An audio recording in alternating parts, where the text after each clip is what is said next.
이번에 그 페이지 299부터 여기 300 그리고 요 위에까지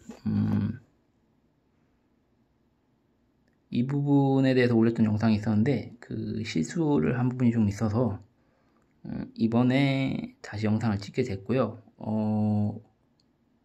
지금 이 영상이 올라가고 나면 저번에 그 실수했던 영상은 내리도록 하겠습니다. 실수한 것도 그 나름대로 의미가 있지 않을까 해서 냅두려고 했었는데 전체적인 흐름상 내리는 게 나을 것 같아서 그렇게 결정을 했습니다. 우선 요 299페이지부터 300페이지 그리고 요 위에까지 얘기하는 내용은 뭐냐면 그 원뿔곡선이죠. 이 포물선과 쌍곡선과 이 타원이 이름이 어떻게 붙게 되었는지 거기에 대해서 이제 알아보는 페이지가 돼요. 간단하게 이제 설명을 하면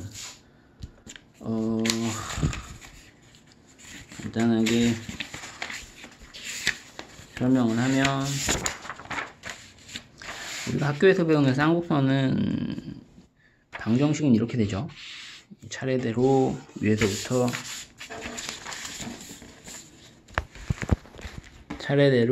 위에서부터 이제 포물선, 쌍곡선, 타원이 되고요. 원뿔곡선은 이제 그 자르는 단면의 이제 각도에 따라서 그 각도가 이제 여기 나오죠. 밑면과 모선이 이루는 각과 비교를 했을 때 거기에 따라서 어떻게 자르느냐에 따라서 이런 식으로 나눠지게 됩니다. 이것과는 별개로 아폴로니우스는 지금 우리는 이제 이걸 가지고 기준으로 분류하지만 아폴로니우스는 다른 기준을 가지고 여기에다가 이름을 붙였던 것 같아요. 여기 해설 내용에 따르면 지금은 이제 그거에 대해서 알아보도록 하겠습니다. 지금 이게 요게 이제 첫 번째 가로가 나오죠. 요게 이제 포물선의 경우를 설명해 놓은 거고 두 번째가 이제 쌍곡선하고 타원의 경우를 설명을 해 놓은 거고 이 포물선의 경우는 따로 제가 설명을 하지 않을게요. 이거는 지금 우리가 이제 알고 있는 요 4px에서 이 4p 전체를 한 덩어리로 봐서 그냥 아폴로니우스는 이런 식으로 식이 나왔던 것 같아요. 그리고 요거는 뭐 직접 해보시면 이게 무슨 말인지 알아요. 이거 한번 읽어보시고 보면 무슨 말인지 알게 될 겁니다. 그 다음에 지금 여기서 어려운 게 이제 쌍곡선하고 이 타원의 설명 부분인데 여기서 이걸 알아야 돼요. 각점의 세로좌표로 만든 정사각형의 넓이를 가로좌표가 포기되도록 해서 길이 p인 직선에다 붙인다 그랬어요. 이 말이 어렵거든요. 지금 가로좌표가 포기되도록 해서 길이 p인 직선에다가 붙이면 이게 무슨 말이냐면 지금 이게 무슨 말이냐면 이 말이에요. 지금 이게 길이가 p거든요. 여기서부터 여기까지가 길이 p인데 그 x 가로좌표가 이제 x가 되겠죠. x축이 포기되도록 해서 붙인다는 거는 요것도 x가 되겠지. 이렇게 해서 그리고 포기되도록 해서 붙였을 때 이 넓이가 각점의 세로좌표로 만든 정사각형의 넓이하고 같게 돼야 되거든요. 그랬을 때 이 물음표를 얼마로 해줄 거냐 하는 그 문제가 돼요. 다시 할게요. 이 p 여기서부터 여기까지 p에다가 x가 포기되도록 해서 이걸 붙인다고 표현해요. 붙이는데 이 전체의 넓이가 그 세로좌표 y죠. y좌표의 그거를 이제 한 변으로 하는 정사각형의 넓이와 같게 하기 위해서는 지금 이 길이를 얼마가 되도록 해야 하는가, 요거 얼마나 뺄 거냐, 혹은 이제 요게 이제 그 쌍곡선의 경우에는 이게 그 궤도거든요.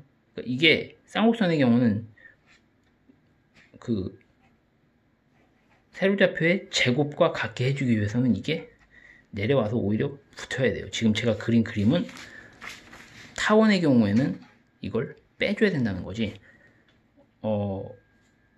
지금 여기에서 여기까지의 내용이 그 내용이에요.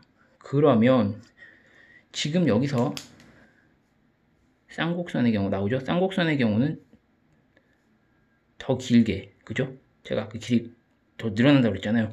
그리고 타원의 경우는 더 짧게 된다는 거야. 그 다음에 그 차이가 이 얘기하는 거예요. 요거. 지금 이것 때문에 말이 어려운 거예요. 이 차이라는 게 요거예요. 요거. 요게 결정되면 뭐가 결정될까요? 얼만큼 빼야 되는지 이게 결정이 되겠지. 그러고 나면 요 남는 게 y제곱이 된다는 거야. 타원의 경우에는. 그리고 여기 지금 나눠졌죠. 여기 이제 점점 이 점이 내려와서 이쪽으로 이동할수록 어떻게 될까? 타원에서 포물선에서 쌍곡선으로 넘어간다는 얘기예요. 그러면 여기는 요만한 그 직사각형에다 더 붙여야 되겠지. 이 y제곱하고 같게 하기 위해서는. 지금 그 얘기예요. 이게 무슨 말인지 조금 어려울 수 있는데, 좀 어려우면 반복해서 보시고, 그래도 이해가 안 되면은 댓글에 좀 남겨주세요. 제가 최대한 설명해 드릴 테니까. 어쨌든 이 차이는, 요거 비금치 부분이죠.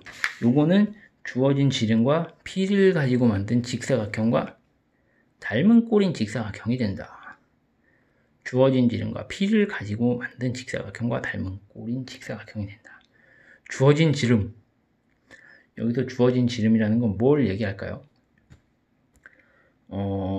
이게 이제 또 각 경우에 또 따져봐야 돼가지고, 그러니까 조금 뒤에 설명을 드리겠습니다. 이걸 이제 수식으로 나타내면 짠, 짠, 짠 요렇게 된다라고 설명을 하고, 여기에 대해서 어떻게 했냐면, 이 곡선들의 방정식은 위에서 제시한 일반적인 방정식과 완전히 똑같음을 보일 수 있다.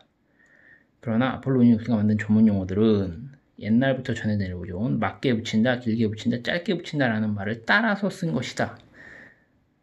요렇게 나와요. 그러면 요 구체적인 설명을 한번 보도록 하겠습니다. 제가 그린 그림이고, 이 그림을 보면, 자, 하나씩 설명을 해 보도록 하죠. 아까도 얘기했지만 문제가 되는 게 이거예요. 이걸 어떻게 할 거냐. 그러면 이 길이가 정해진다는 건 어차피 x는 우리가 주어진 x좌표를 할 거기 때문에 이미 정해졌잖아요. 그럼 이게 지금 문제란 말이야. 이걸 어디서 자를 거냐. 그런데 요 해설서에서 나온 얘기는 뭐냐면, 이게 뭐냐면, 주어진 직선 P와 지름 D를 이웃으로 하는 이 직사각형과 닮은 꼴이 되도록 여기를 작도를 하면 그만큼 빼면 된다는 거야. 그러면 봐봐요. 얘 대 얘.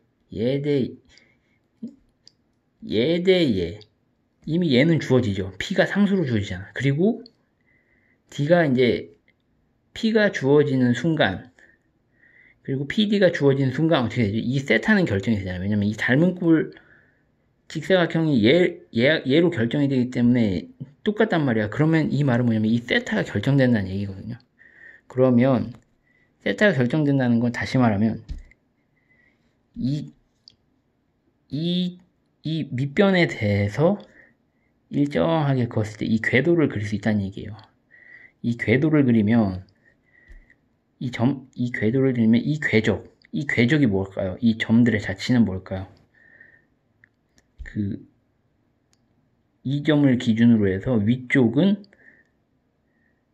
타원이 되겠고 밑에가 쌍곡선이 되고 이 0인 지점, 이 지점이 이제 포물선이 되겠죠. 제가 밑에 써놨어요. 파라미터 P가 정해지면, 파라미터 이거 어려울 거 없어요. 그냥 이 매개 변수야. 매개 변수 P가 정해지면 세타가 정해지겠죠. P가 정해지면 세타가 정해져요. 이 두 개가 이제 이미 주어진 거니까, 즉 여기 써놨죠. 요 직사각형의 형태, 다시 말해서 요 직사각형의 형태가 정해진다. 즉 요 세타가 정해진다는 거죠.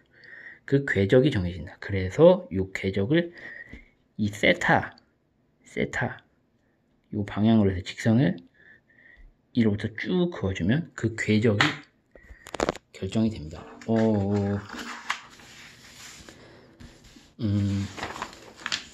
이거를 대수적으로 유도를 하면 어떻게 되냐면, 그러니까 우리가 이제 학교에서 배운 식에서부터 그냥 바로 이끌어내면 이게 완전히 이 식의 형태로 나오는 걸 볼 수가 있어요. 포물선부터 해갖고. 자, 그러면 한번 봅시다. 2차 곡선 에서 지금 제가 써놨죠. 아폴로니우스의 식, 요걸 이제 요 세 개를 아폴로니우스의 식이라고 부를게요. 그렇게 이제 유도를 하는 과정이에요. 매개 변수 P는 D분의 D'로 났죠. 여기서 보면 아까 D는 주어진 지름이고 D'이 켤레 지름을 가리킨다 그랬죠. 이게 지금 읽기가 어려운 이유가 이게 뭔지 몰라요. 읽어내려오면서 사람들이 아이씨 뭐 이거 주어진 지름이 뭐야, 이거 켤레 지름이 뭐야, 이거 뭐 쌍곡선의 경우에는 주어진 지름이 뭐고, 그러면 타원의 경우에는 뭐 이게 뭐야 이게, 이렇게 된단 말이죠. 근데 이게 문학 작품이나 이런 거는 단어를 뭐 잠깐 모르더라도 뭐 전체 맥락상 그 소설의 어떤 그런 것들을 이해하는데 크게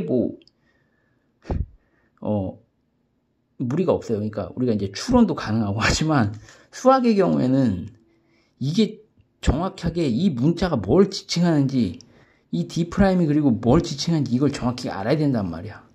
거기서 이걸 가지고 이 식을 다 만들어낼 거기 때문에 수학에서는 이 중요한 것들에 대해서 그게 정확하게 무엇을 말하는지 모르면 그 다음부터는 정확하게 이해를 할 수가 없어요. 그게 이제 수학에서 이제 수학책을 읽어 내려가는 하나의 방법인데, 수학에서는 그래서 이 식들에서 나오는 의미가 뭔지를 하나하나 다 알아야 된다. 그런 거죠. 자, 그러면 포물선은 우리가 학교에서 배운 게 y제곱 이퀄 4px하고 x제곱 이퀄 4py, 이 두 가지 형태예요.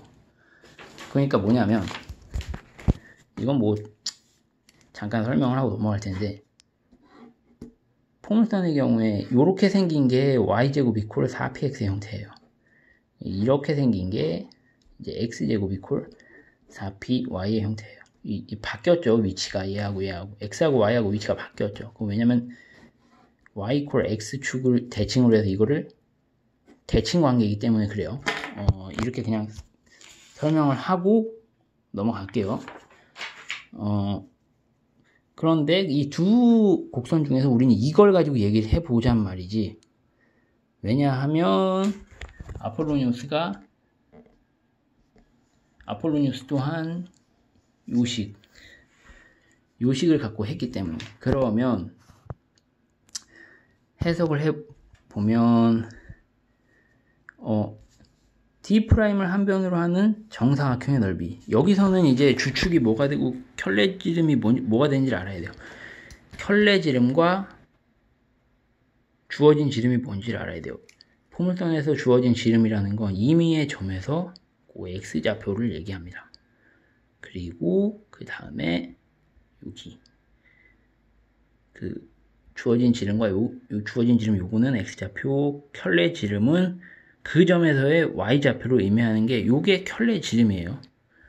그러면 D'를 한 변으로 하는 정사각형의 넓이와 P, 아폴로니우스는 4P 전체를 통째로 하나의 문자로 본다고 그랬죠.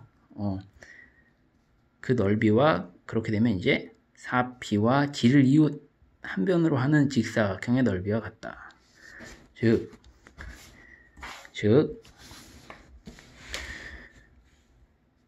y제곱 이퀄 4P에서 아폴로니우스는 4P를 P로 보았다. 아까 얘기했죠. 이 4P를 한 덩어리로 봤어요. 즉 한 덩어리로 보았다. 이렇게 되면은 이제 여기에서 이게 이제 이 식이 이제 이해가 될 거예요. 그쵸? 그리고 두 번째로 이제 넘어갈게요. 두 번째로 넘어가 보면 타원에서 봅시다. 타원의 방정식은 중심이 0,0인 경우잖아요. 이제 요 형태는 중심이 0,0인 경우잖아요. 그런데 아폴로니우스 같은 경우에는 요 이름들을 붙일 때 어떻게 했냐면 여기 보세요. 원뿔곡선의 지름을 축으로 하고 끝점에 접하는 직선을 다른 한 축으로 하여 좌표를 잡으면 그랬어요. 여기에요. 여기 원뿔곡선의 지름을 축으로 하고 끝점에 접하는 직선을 다른 한 축으로 하여 좌표를 잡으면이라고 했죠. 이 좌표를 설정하는 게 되게 중요해요. 요 좌표를 어떻게 만드는지에 따라서 이 식이 완전히 어떤 형태가 나오는지 달라지기 때문에 근데 제가 이제 요 바로 직전에 타원을 하기 전에 포물선에서는 특별히 설명을 하지 않았던 이유가 우리가 지금 학교에서 배우는 요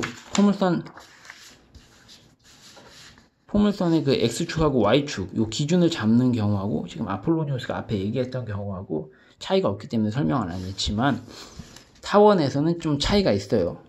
원래 학교에서 배우는 요거는 뭐냐면 중심이 원인 경우야. 무슨 말이냐면 봐봐요.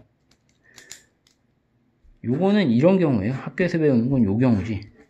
요게 0,0인 경우예요. 그리고 이제 요게 이제 이렇게 되겠죠. 여기가 이제 주축, 장축이 되겠죠. 장축, 주축이라고 해도 되고, 장축, 요게 이제 단축이 되죠. 얘보다 이제 짧단 말이에요. 얘가 길다는 얘기고. 학교에서는 배우는 게 이거예요. 그런데 아폴로니우스는 좀 전에 뭐라고 그랬어요?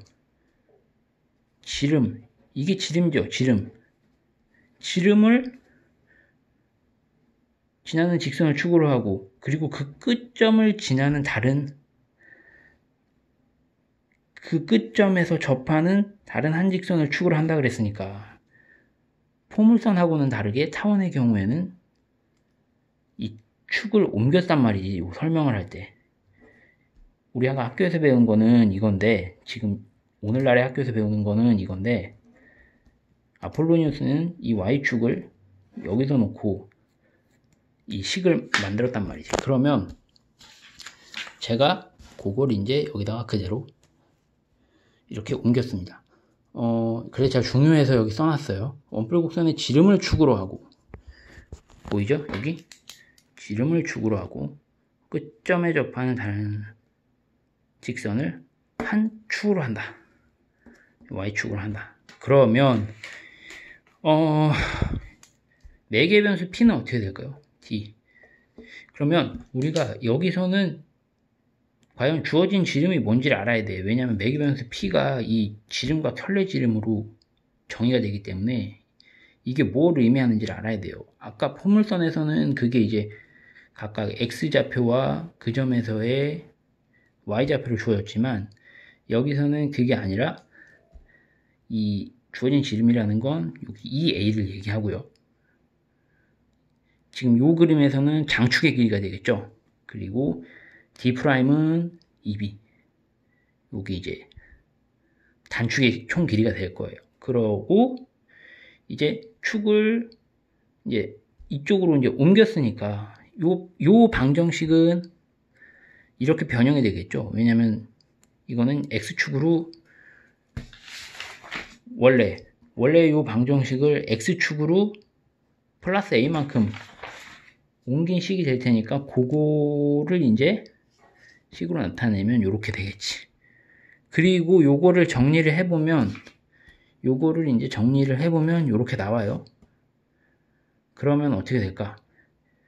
여기서 이렇게 하면 P는 이렇게 되죠. 그러면 A분의 2B제곱 X 마이너스 A제곱분의 B제곱 X제곱. 그러면 얘는 통째로 얘가 P가 되죠. 그리고 얘는 뭐가 될까요? 2A분의 P니까 2A는 뭐예요? D잖아요. D분의 P. 그러면 최종적으로 PX 마이너스 D분의 PX제곱 이렇게 나올 거야. 과연 이게 아폴로니우스가 얘기한 식이 맞는지 한번 보겠습니다. 지금 타원의 경우라고 그랬어요. 타원의 경우라고 그랬죠. 자, 타원의 경우 똑같죠. y제곱은 px 마이너스 d분의 px제곱. y제곱은 px 마이너스 d분의 px제곱. 맞죠? 대수적으로 완벽하게 일치합니다. 그 다음 타원 다음에 이제 세 번째 쌍곡선에서도 그런지 한번 확인을 해볼게요. 쌍곡선도 마찬가지로 쌍곡선에서는 쌍곡선 뭐 따로 설명을 안 할게요. 쌍곡선이 뭐냐면 그냥 설명을 하자. 설명을 해볼게요. 쌍곡선에서는 이게 어떻게 되냐면, 자, 우리가 원래 학교에서 배우는 쌍곡선은 이거예요. 여기가 이렇게 되고 요게 이제 a제곱 x제곱 마이너스 b제곱분의 y제곱은 1의 형태. 요게 이제 1의 형태면 이렇게 되고, 이게 만약에 제가 아직 한 손에 카메라 들고 있어가지고 이렇게 되면 1 대신에 마이너스 1을 대입하면 왼쪽은 변함이 없어요. 왼쪽은 변함이 없고요. 마이너스 1을 넣어버리면 요 그래프를 의미합니다. 그러니까 이 두 개, 얘하고 얘를 둘 다 표현하면 플러스 마이너스 1 써버리면 되죠. 그죠? 그러면 봐봐요. 만약에 그러면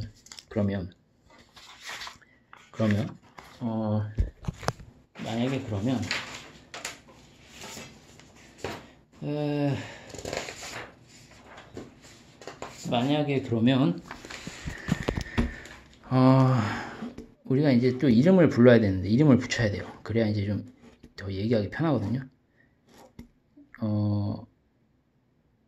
좀 전에 썼던 얘가 얘를 얘기한다고 그러죠. 그럼 이걸 뭐라고 할까요? 이게 이제 주축이라고 그래요. 그러면 주축과 쌍이 되는 켤레축도 있을 거 아니야. 켤레축이 뭘까? 켤레축이 뭘까? 아까 타원에서도 보면 분명히 장축이 있었어요. 장축이 있고 얘랑 세트로 뭐가 있었죠? 항상 단축이 있었단 말이야. 마찬가지로 주축이 있으면 얘도 그러면 뭐가 켤레축이 있어야 되는데 그게 뭘까요? 뭐냐면 1이 아닌 여기 마이너스 1. 얘하고 얘 1번, 얘 2번이라고 할게요. 이 둘은 이 켤레 관계 있다고.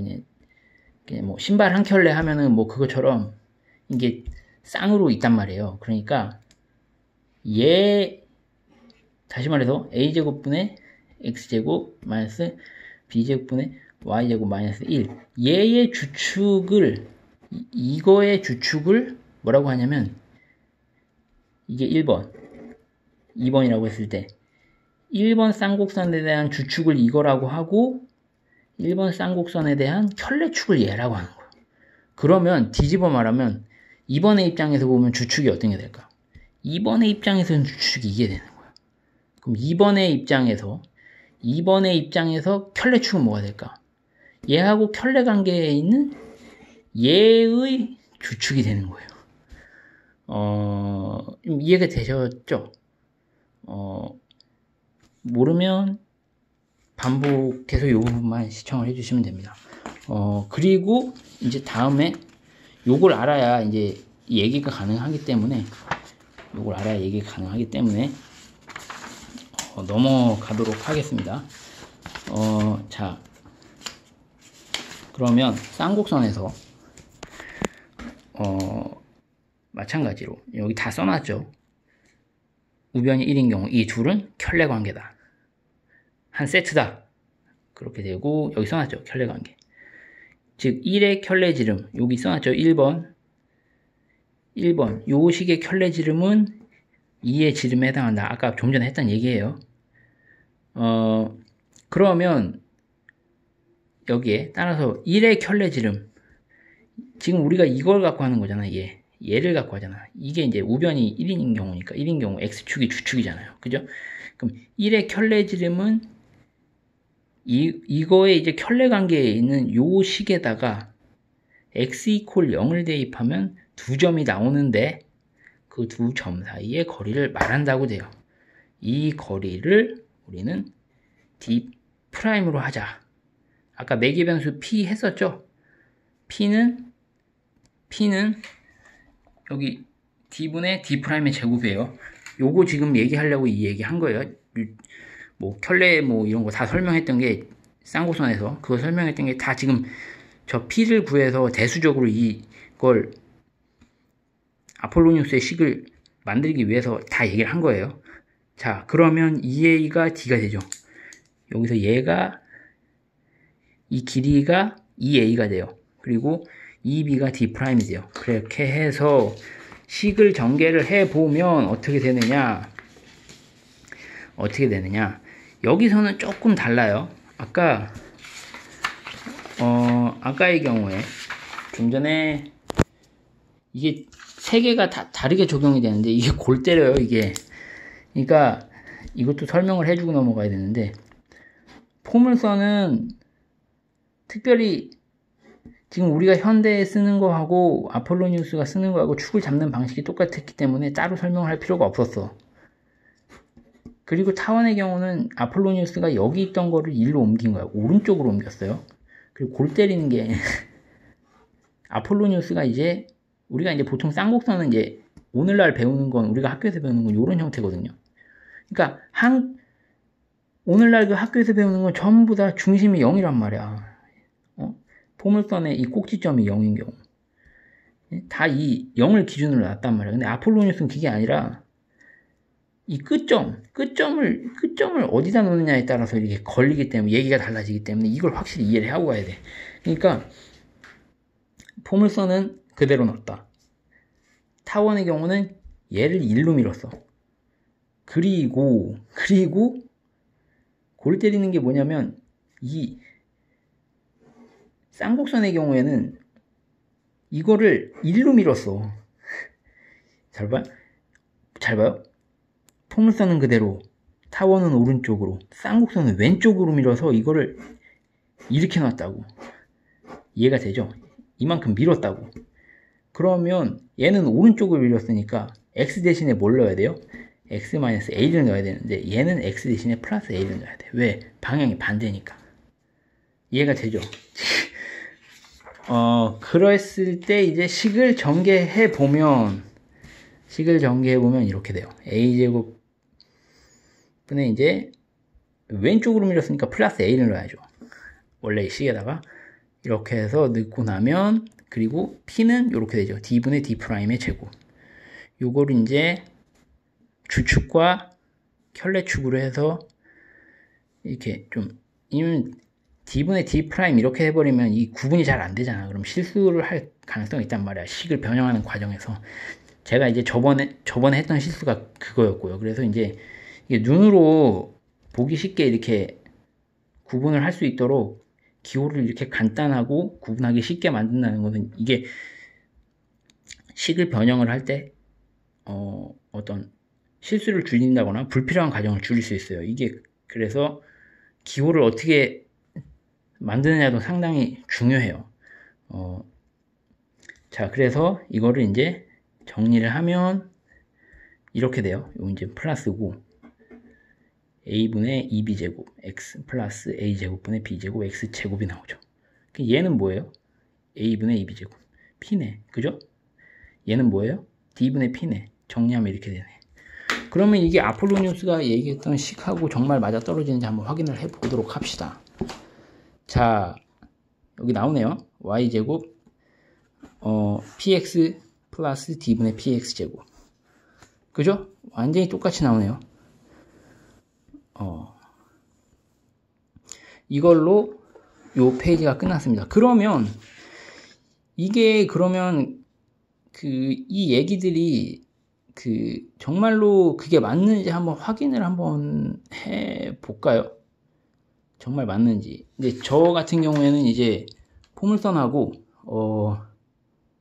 쌍곡선을 확인을 좀 안 해봤어요. 왜냐면 좀 어렵더라고, 상상을 하기가. 근데 이게 타원 중에서도 원의 경우에는 이제 아까 말했던 장축하고 단축하고 길이가 같은 경우니까 이걸 확인해 보면 아주 재밌는 일이 일어납니다. 그게 뭐냐면 여기서 이제 제가 써놨죠. 원에서 확인.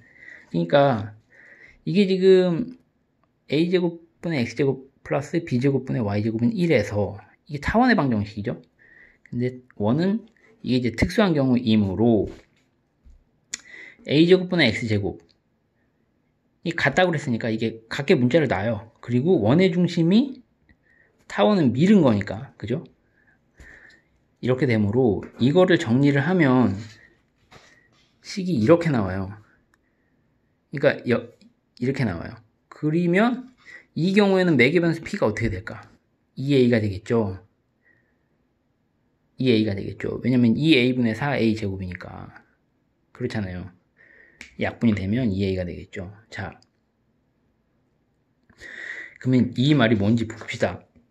이 말은 뭐냐면 2a는 이 전체 지름이죠. 그러니까 어떤 점에서, 어떤 그 원 위에 임의의 점에서 2a하고 그 점의 x좌표를 가지고 만든 직사각형의 넓이, 이걸 하기 위해서 어떻게 했냐면 임의의 점 a를 잡았어요. 그 x좌표죠. 그거를 이제 y = x, 이 직선에 대하여 대칭인 점을 잡아서 요 얘기했던 요 직사각형을 작도를 했습니다. 요 넓이하고 요 점에서의 y좌표를 이제 한 변으로 하는 정사각형의 넓이가 같다는 거지. 그러니까 1번하고 2번이 넓이가 같다는 얘기가 돼요. 그렇죠? 요 식이 얘기하고 있는 게 지금 결국 이거잖아. 그죠? 그런데 정말 그런지 확인을 한번 해보자는 거죠. 자, 이거를 그러면 똑같이 식을 변형을 하면 분배 법칙을 이용해서 x를 가지고 뽑아내면 2a-x의 x가 되잖아요. 그러면 이렇게 돼요. 이게 진짜 맞냐는 거지. 우리가 이제 재밌는 게 여기서 나오는데 뭐냐면 이 식을 자세히 보니까 얘 비례중앙 아니에요?